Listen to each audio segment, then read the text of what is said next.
Okay, let's unpack this.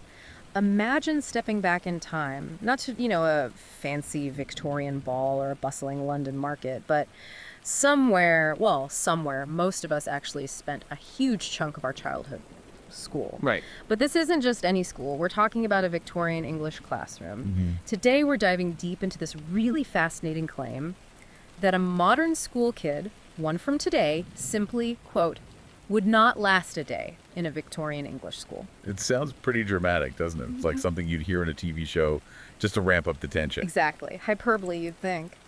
But our sources, especially this one meticulously researched report called Victorian School versus Modern Children, well, it lays out the surprisingly detailed and honestly quite compelling case. Yeah, it really does. And this deep dive, it isn't just about, comparing old versus new. It's about trying to understand this massive gap, this chasm, really in how people thought about education, what society expected from kids, and even just the basic living conditions back then.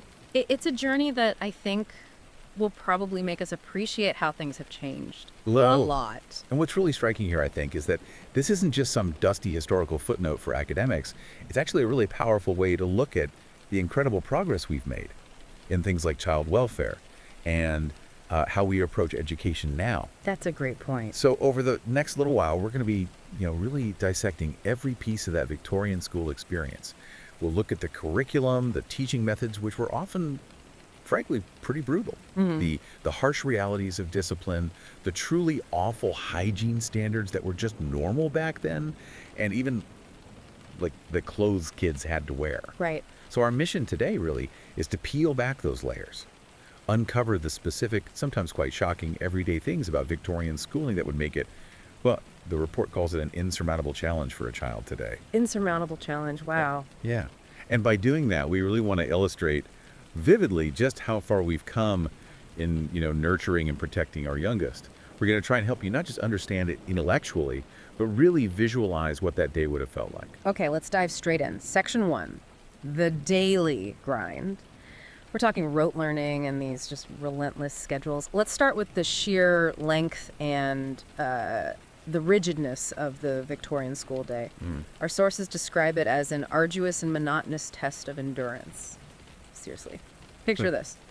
You're, say, 7 years old. Your school day starts at 9 a.m. sharp, and it doesn't end until 5 p.m. 8 hours. A full 8-hour day. 8 hours. I mean, many adults I know find an 8-hour workday tough. Imagine asking a child to sit and supposedly learn for that long. It's hard to fathom, really. And yeah, there was that 2-hour lunch break, 12 p.m. to 2 p.m., which sounds generous. Right. Sounds like a nice long break. But, as I'll get into later, it wasn't exactly downtime as we think of it. Not at all. No, far from it. Compare that whole structure to today's typical school hours, maybe 8:40 a.m. to, 3:15 p.m.-ish? Yeah. Around that, and crucially with proper breaks built in. Exactly. Structured breaks, shorter breaks, designed for kids to actually recharge mentally and physically. So that sheer time commitment right off the bat, it's just worlds apart. A fundamental difference. But it wasn't just the hours, was it? The discipline started the second they arrived. Yeah. You didn't just skip into the playground laughing with your mates. No, forget that. Children had to file in complete silence. Silence. Often boys and girls through separate doors or taught in separate rooms, or at the very least, sitting on different sides of the classroom. Strict segregation. So absolutely no chatting before the bell, no quick catch-up. None. Just silent, orderly entry. This whole ritual, it immediately set this tone of strict control. Order and obedience were everything. Yeah. For a modern kid who's used to, a bit of freedom in the morning, chatting with friends, a more relaxed vibe, that enforced silence would just feel incredibly strange, maybe even kind of oppressive. Oh, definitely oppressive. From the moment you walk through the gate, it stripped away any sense of sort of easy camaraderie that often starts the school day now. Yeah. And if we connect this, to the bigger picture, this massive difference in the daily schedule and these almost military-style entry rules, it really shows a fundamental difference in how they even viewed childhood and education itself back then. How so? Well, today, we consciously prioritize structured breaks, time for play, physical activity, a slightly shorter academic day, all based on understanding child development, focus spans, things like that. Right, makes sense. For the Victorians, though, the main philosophy seemed to be about building endurance, preparing kids for the tough, often repetitive work in factories or fields. Ah, okay. So it was practical in a grim way. Exactly. The silence, the segregation, the sheer length of the day, it all set this unyielding tone of strict control and unquestioning authority. Yeah. Any idea of comfort or learning together or even just basic social chat things we now see as vital for kids. Yeah, absolutely vital. They were secondary, if they were even considered at all. This wasn't just about learning facts, it was a deep form of social conditioning, making compliant, hard-working citizens for the industrial age. Wow. So what were they actually doing for those 8 long hours? What was the curriculum like? Well, the core curriculum, as the sources explained, was incredibly focused, laser focused on the famous 3 R's: reading, writing, and arithmetic. The classics. The absolute classics. But kind of woven through everything, almost like a 4th R, was religion. It was everywhere in moral lessons, in the reading texts. So not much variety then. Not like today with science, art, PE. Oh, miles away from that. Yeah. No broad national curriculum like we have now, trying to foster lots of different interests and skills. Lessons were super basic. And the main teaching method, it would feel totally bizarre to a kid today. How so? It relied heavily on just copying information directly from the teacher's big chalkboard onto your own little personal slate board. Slates, like little chalkboards. Exactly. Forget interactive whiteboards or tablets. Forget even paper for most younger kids. Paper was expensive, a luxury. The slate was your entire world for writing and sums. Wow. Okay. And then there was the sound, the defining sound of a Victorian classroom. This constant chanting. Children were expected to literally chant facts and sums out loud until perfected. Chanting, like all together. Yeah, in unison. Yeah. This method, known as rote learning, it was the absolute bedrock of how they taught. Rote learning, just memorizing stuff. Pure memorization, often without any real understanding or critical thinking behind it. You just repeated it again and again, word for word, number by number, until it was supposedly drilled into you by sheer repetition. Like learning by osmosis, but without actually engaging your brain. Pretty much. Imagine the drone, day after day, dozens of kids chanting facts. That raises the question, though. Yeah. Why? Why such a rigid, repetitive, frankly boring way to teach? Well, our source is pretty clear on this. This teaching style was explicitly not designed to get kids thinking critically. Yeah. No. And it wasn't meant to cater to different learning styles or needs either. It was purely for mass instruction and instilling obedience. Mass instruction. And when you think about the conditions, it kind of makes a grim sort of sense. Because this method was brutally efficient for managing enormous classes. Numbers that would just blow a modern teacher's mind. How big are we talking? Easily 60 or more kids in one room. Sometimes 100 in city schools. 100 kids with one teacher. Often, yeah. Or maybe one teacher and some older student monitors. There's one example cited, the British school in Hitchin, that had a classroom designed to hold 300 boys. 300. That's unbelievable. So for a population that was largely working class, this system was about delivering basic literacy and numeracy as efficiently as possible, even if it crushed creativity and real understanding. It was like an education factory. Okay, I'm starting to get the picture. And the tools they used. Slates, you said. Yeah, primarily slates and chalk for the younger ones. Paper was too precious. Older kids might graduate to dip pens, dipping the pen nib into an inkwell. Right, I've seen those in museums. Usually black ink. And the inkwells themselves were often filled by the students as one of their chores. Arithmetic, no calculators obviously, maybe an abacus, or perhaps a very basic slide rule for older kids. Wow. But here's a really crucial detail that sets it apart. Your work wasn't saved. What do you mean? You memorized the fact, you did the sum on your slate, then you wiped it clean with a cloth, ready for the next thing. No notebooks full of work, no portfolio building up, no going back to revise or improve. So you just learned it, showed you knew it, and wiped it away. Exactly. It reflects this whole philosophy where knowledge was something you just absorbed and then regurgitated on command. It wasn't seen as something you built upon personally or kept a record of. Very different from how we think about learning journeys now. Okay, so imagine you're a modern kid. You're used to school celebrating different ways of learning, getting extra help if you need it, teachers understanding things like dyslexia or ADHD. All that support structure. Now, picture yourself in that Victorian classroom. You're struggling, maybe you're just a bit slow at your lessons, as they'd put it, or the teacher thinks you're dumb. What happens? Our sources are chillingly clear. Those children were often punished. Punished for not understanding. Yes, there was virtually zero understanding of what we now call learning difficulties. Dyslexia, ADHD, dyscalculia. These concepts didn't exist in their framework. Even being left-handed Oh, no. is seen as wrong, Oh, a defect. Yeah. Left-handed kids were often brutally forced to use their right hand. Their natural inclination was literally beaten out of them. That's horrific. So for a modern child, used to engaging lessons, being encouraged to ask questions, getting support when they struggle, this rigid, inflexible, and actively punitive approach Yeah. would be way beyond frustrating. Yeah, I can see that. It would be, as the report says, deeply demoralizing and likely impossible to navigate successfully. It's not just about finding the work hard, it's about feeling like you're fundamentally broken, unsupported, and maybe even scared because you're being punished for how your brain works. It's an incredibly bleak picture. Terrifying, really. Okay, let's move beyond the lessons themselves. Because the Victorian school day wasn't just about the 3 R's. There was this striking feature, as our sources call it. Kids were basically forced into doing school upkeep, essentially unpaid labor. Right, it was part of the deal. So imagine this. Before school even properly starts, one kid might have the job of filling all the inkwells for the classroom. A small chore, okay? But the bigger stuff, like cleaning the actual classrooms, that often fell entirely to the students. Scrubbing floors, dust. Exactly. Some schools apparently finished early on Fridays, specifically so the kids as young as 7 or 8 could spend hours scrubbing floors, wiping down chalkboards, cleaning windows. And this wasn't detention for bad behavior. This was Yeah. just expected, part of the routine. Yeah, a practical thing because schools had no money for cleaners, but also Right. maybe part of that whole discipline thing, instilling usefulness. Absolutely. Both practical necessity and a societal expectation. And this expectation of labor, it didn't just stop at the school gate, did it?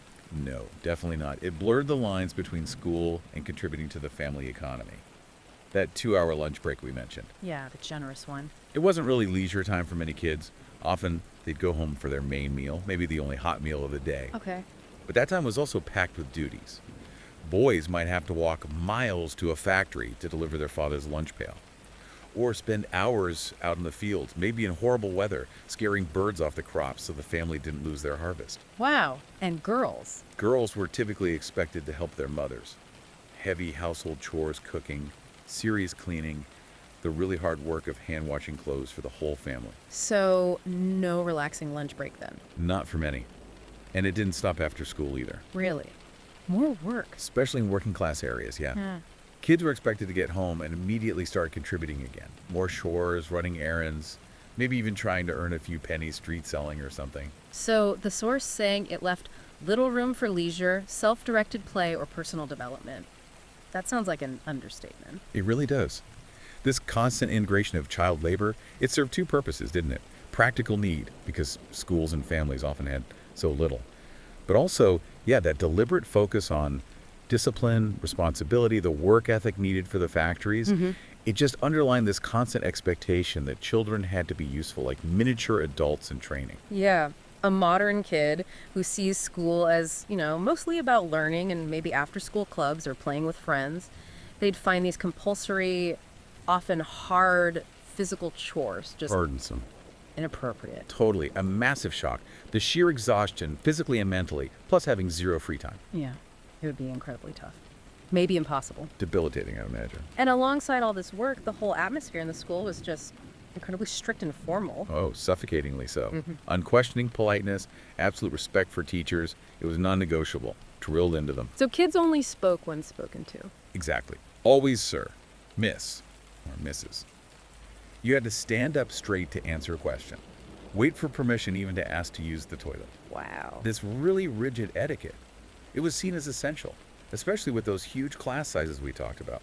You needed that level of control with one teacher or maybe a couple of older kids, monitors, trying to manage 60, 80, 100 children. So it wasn't just about being polite, it was about maintaining order. A constant show of obedience. Precisely. Keeping control in these crowded, underfunded classrooms was paramount. And the discipline itself. How they enforced the rules. Well, this is where it gets really, really starkly different from today. The whole philosophy was, as our source says, fundamentally at odds with contemporary approaches. Punishments often relied heavily on public humiliation. Public humiliation? Like what? Well, the classic example is the Dunce's cap. Oh, the pointy hat. Was that real? Oh, absolutely real. A cone-shaped hat, often just made from newspaper, maybe with a big D for Dunce written on it. The child would be forced to sit or stand in the corner, sometimes on a stool so everyone could see them better, for ages. The only point was maximum embarrassment. Public shame. Just degrading them in front of everyone. Exactly. A theater of shame. And it didn't stop there. What else? Those older student monitors, they'd patrol the class silently. If they saw a kid talking or not paying attention, they'd hand him a card. A card. Yeah, maybe saying something like, I have seen this boy idle, or I have seen this boy talking. And the kid had to wear this card around their neck, like a sign of their failure, for everyone to stare at. Wow. That's psychologically brutal. It really is. And sometimes, even more extreme physical restraints were used, particularly by certain reformers like Joseph Lancaster. His methods could be incredibly harsh. Like what kind of restraints? Okay, get this. Sometimes a heavy wooden log, maybe 4 to 6 pounds, would be tied around a pupil's neck. Around their neck. Yeah. Or their legs might be shackled together with wood and rope, making them hobble until they were exhausted. Some teachers would tie a wooden stick behind a child's back from elbow to elbow, forcing them into this rigid posture, sometimes with their legs tied too. This sounds like torture, not discipline. It borders on it, certainly by our standards. In really rare extreme cases, the sources mention boys being suspended from the classroom roof in a sack or a basket, or tied to a desk for hours. Suspended from the roof. It sounds unbelievable, but it's documented. The whole philosophy was about shame, control, and ultimately breaking the child's will, achieving absolute obedience no matter the psychological cost. The design was clearly about causing psychological distress and physical discomfort. It blurred the lines between discipline and cruelty. A modern kid, raised in a culture that prioritizes emotional well-being, uses positive behavior strategies, encourages talking things through. They'd find this utterly traumatic, humiliating, psychologically damaging, an assault on their dignity. And it wasn't just psychological, was it? There was physical punishment, too. Lots of it. Oh, yes. Corporal punishment wasn't just present, it was everywhere. Totally accepted. Often administered quite brutally. The cane. The cane was the most common, yeah. Used on boys' bottoms or hands, and on girls' legs or hands. Girls, too. Yes. Typically, you'd get 3 or 6 of the best strokes, as they called it. And here's a particularly cruel detail. If you flinched or pulled your hand away from the pain, which is just an instinct, right? Of course. You'd often get extra strokes for that. Punished for reacting naturally to pain. That's awful. Were there other things besides the cane? Yes. Sometimes a wooden ruler, though usually not on the writing hand, thankfully. And in northern England especially, they used something called the tawse, or school strap. The tawse. It was a thick leather strap, often with the end split into tails, specifically designed to sting and leave marks, used on the palms of the hands. Ouch. And what kind of things got you hit like this? Was it for serious stuff? That's what's so shocking. It wasn't just for serious misbehavior. You could get caned or strapped for really minor things, talking in class, not paying attention, daydreaming, or even, and this is crucial, for getting things wrong repeatedly. Wait, you got hit for not understanding the lesson? Yes, you heard that right. Kids were regularly physically punished for academic struggles, for being slow at their lessons or dumb. So you're struggling with maths, and the teacher hits your hand with a strap. That could absolutely happen. This whole practice, using physical violence because a child couldn't grasp a concept or had a learning difficulty, it just created this atmosphere of constant fear and physical pain. It's totally alien to modern child protection laws, which completely forbid hitting children. Yeah, thank goodness. A modern child who grows up knowing they're physically safe at school, that their well-being is protected by law, they would be utterly terrified, traumatized, completely unable to function in that kind of system. The sheer thought is just harrowing. Did it even work? Did all this harshness actually stop kids from misbehaving? That's a really interesting point. The historical records themselves, the punishment books, where teachers often had to log every caning. They kept records. Wow. Yeah, meticulous records sometimes. But these same books consistently showed many repeat offenders. So it didn't really work. It strongly suggests that, despite the severity, the system often had little deterrent effect. The methods meant to force obedience frequently failed. Instead of looking for the reasons behind the behavior or seeing if a child needed help learning, they just applied more force. It created this cycle of fear, maybe resentment, maybe defiance. It was a pretty crude tool. And this went on for a long time, didn't it? Not just in Victorian times. Oh, for a very long time. Yeah. Corporal punishment continued deep into the 20th century.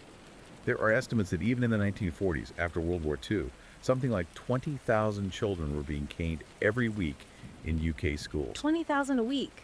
In the 40s. It's astonishing, isn't it? It wasn't banned in UK state schools until 1987. 1987. That's surprisingly recent. It shows how deeply embedded that whole disciplinary approach was. So you had this mix, this carrot and stick approach. Maybe a merit ticket if you showed up on time, but your parents got fined if you missed school. Coupled with severe physical punishment for tiny mistakes. It really reveals a system focused purely on compliance, control, just getting bodies in the room. Order and attendance, enforced by fear, not inspired by any love of learning.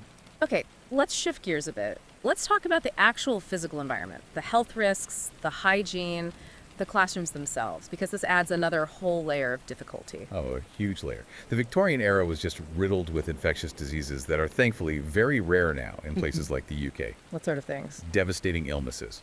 Typhoid, cholera, scarlet fever, tuberculosis, TB, consumption, as they called it, whooping cough, conditions like rickets caused by malnutrition. Wow. Serious diseases. And they weren't just occasional outbreaks. They were rampant, constantly circulating, mostly because of the living conditions. Cramped, squalid, and insanitary conditions, very basic sanitation, and really limited access to clean drinking water. Cholera, for example, spread terrifyingly fast through water contaminated with sewage. So what did that mean for schools? Were they safe havens? Quite the opposite, unfortunately. Victorian schools, just by their nature and the conditions of the time, were significant public health hazards. They were places where diseases could spread like wildfire. So going to school could literally put your life at risk. Absolutely. And the lives of your family when you brought those germs home. The threat of serious illness wasn't some abstract thing. It was a real daily fear. And the facilities themselves? The toilets, I dread to ask. Yeah, they were rudimentary and profoundly unhygienic by any standard we'd recognize today. How bad? In the countryside, you'd likely have pit privies, basically outhouses over a deep pit, or just removable buckets that someone had to empty. Grim work. Yeah. In towns, maybe outdoor water closets if there were sewers, but these were almost always in separate buildings outside. You had to trek across the yard, maybe through mud. And descriptions often mention them being dark, smelly, and frightening for little kids. And here's a key detail. They didn't usually flush automatically like ours. You had to manually flush them, often by pouring buckets of water down. A job for the caretaker, who probably couldn't keep up with hundreds of kids, so they were often just foul, overflowing, stinking, breeding grounds for germs. Okay, that's disgusting. What about washing hands? Also incredibly limited. Often just a single cold water tap, maybe in the cloakroom, not even near the toilets. Cold water, no soap. Soap wasn't always provided, no. So while people understood basic hygiene principles, washing hands is good, the facilities made it almost impossible to do it properly, especially with large numbers of children. Right. Nightmare scenario. So a modern child used to squeaky clean bathrooms, flushing toilets, soap dispensers, hot water. They'd be constantly exposed to pathogens. They'd feel sick just from the smells and the dirt, and they'd probably fall ill rapidly. Yeah, you wouldn't last long before catching something. Exactly. And the fact that school hygiene only really became a proper focus late in the 19th century shows how long these awful conditions were just accepted as normal. Children were incredibly vulnerable. And the classrooms themselves? Were they any better? You mentioned overcrowding. Immensely overcrowded. That's the word the sources use. While you might see some plans for maybe 30 or 40 kids, which is still big, many schools routinely packed in 60 or more. Urban schools could have 100 kids in one room. 100. And remember that example of the British school in Hitchin, designed for 300 boys in one space. It's just impossible to imagine teaching effectively like that. Utterly impossible. They often used double desks, so kids were crammed in, elbow to elbow. Noise was a constant problem. Shuffling, coughing, chanting, just a deafening din. So perfect conditions for spreading those diseases we just talked about. Absolutely. The overcrowding made health risks much worse. And it made individual attention impossible, which just reinforced the need for that rote learning and strict discipline. It was a vicious cycle. What did these rooms actually look and feel like? Were they bright and cheerful? Generally, no. They were described as drab. Very little decoration, maybe a stern Bible quote or a moral saying painted high up on the wall in black letters. Nothing visually stimulating. Dreary. And the windows, this is interesting, often placed really high up. Not just for light, but apparently deliberately to stop children from becoming distracted by the view outside. Seriously, they designed them to be boring. It seems that way. It was about control, minimizing distractions, keeping focus on the teacher and the chanting. The whole environment was designed to contain and control, not inspire or make kids feel comfortable. And were they comfortable? Heating, ventilation. Rudimentary at best, often non-existent. Classrooms were frequently described as freezing cold in winter, kids shivering at their desks. Some progressive architects argued for better conditions, light, warmth, air. But in most schools, the reality fell far short. Budgets were tight, understanding was limited. And remember, the kids themselves were often doing the cleaning, no professional maintenance. Right. So a modern child, used to smaller classes, temperature-controlled, bright, engaging classrooms, they'd find the sheer density overwhelming, distracting, anxiety-inducing, and the drab, restrictive, cold, visually bland classroom. They'd find it profoundly depressing, demotivating, and physically uncomfortable. Just a miserable place to have to spend 8 hours a day. Okay, let's zoom out a bit now. Look beyond the school itself to the wider society. The economic pressures, the social rules. Yeah. How did that shape the experience? Massively. For huge numbers of Victorian children, especially the poor, education wasn't the main thing. Work was. Work came first. Absolutely. Kids were expected to contribute to the family income from a really young age, sometimes as young as 6 years old. School was seen by many families as a luxury they couldn't afford, or something that took kids away from earning vital pennies. So when they finally made school compulsory, that wasn't universally popular. Not at all. When compulsory education for ages 5-10 came in, around 1880, there was significant parental resistance. Why? Well, even the tiny fee, often a penny a week, was a great expense for large, poor families. They were often furious that their kids were being forced into school instead of out earning wages. So parents argued with teachers about it. Oh, yes. Sources describe heated confrontations, parents versus teachers. It highlights this fundamental clash between government policy and the brutal economic reality for many families. It wasn't that they didn't value learning, perhaps, but food on the table had to come first. So what happened to kids who just couldn't afford the penny or whose parents needed them to work? Were there alternatives? Yes, there were. Two main types mentioned are ragged schools and dame schools. Ragged schools. Sounds grim. They were for the most destitute kids, literally children in rags, often without shoes, usually run by charities, churches, volunteers. They provided free, very basic education, reading, writing, arithmetic, but often also taught practical skills. Like what? Maybe knitting, sewing, basic carpentry, shoe repair, things that might give them a chance to earn a living, however basic. And dame schools. These were much more informal, often run by women, sometimes illiterate themselves, out of their own homes. They were more like basic childcare, really. Kids might do household chores for the dame and get very little actual teaching, maybe just reciting the alphabet or some Bible verses. So not really schools in our sense. Not at all. The fact that these alternatives were so necessary really shows how inadequate the main system was for the poorest kids. They were more about social control, keeping kids off the streets and teaching basic survival skills rather than real intellectual development. Yeah. A modern child protected from child labor with free education as a right. They just couldn't wrap their head around the idea that going to school could actually harm their family financially. Exactly. Or that the alternative might be a school that was barely educational at all. It's just a completely different understanding of what childhood is for. And beyond the economics, there was this intense focus on social etiquette, right? Being proper. Oh, immense importance placed on it, especially by the growing middle class, but it filtered through society. There were even popular books telling people how to behave correctly, how to adopt aristocratic manners. And this carried over into school? Absolutely. We mentioned the speak only when spoken to, standing for adults, addressing teachers formally. Yeah. This rigid social etiquette and pervasive deference to authority, it saturated the school environment. It demanded a level of formality that's just the complete opposite of modern child-centered teaching, where we encourage kids to speak up, ask questions, have a voice. It sounds quite stifling. You mentioned even families were formal. Yes. Only very young children might be called by their first names. Older siblings, especially respectable families, had titles. The eldest daughter was just Miss. Younger ones maybe Miss Jane or Miss Emily. Calling your sister Miss, that's bizarre. It feels bizarre to us. But it shows this deeply ingrained hierarchical structure. Everyone knew their place and constantly had to perform that role.